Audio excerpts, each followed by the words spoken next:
Tak, dnes ideme natočiť video, ako sa nastavuje voľnobeh na Babete 207. Ako vidíš, budeme potrebovať len šrobovák, plochy. Ako vidíš, tuto sú také dva šroby a ten naľavo, ten musíme pootočiť s ním.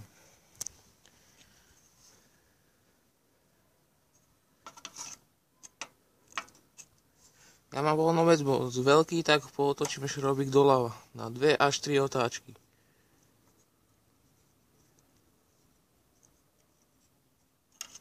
Tak, teraz skúsime naštartovať.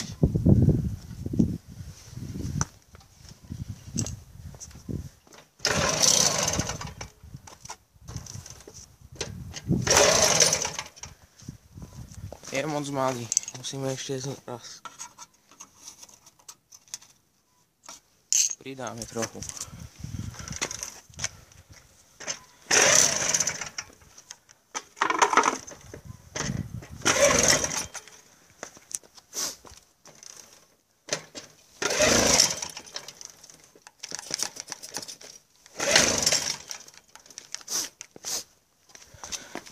Stále je malý.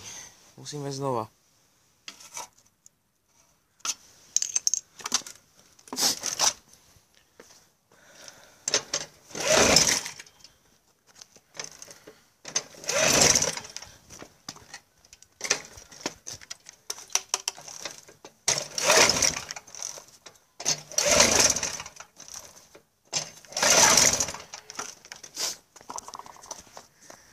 Je zima, nechcem nejako chytiť. Budem to musieť ešte nejako nastaviť a potom ukážem to, ako ide na voľnobeh.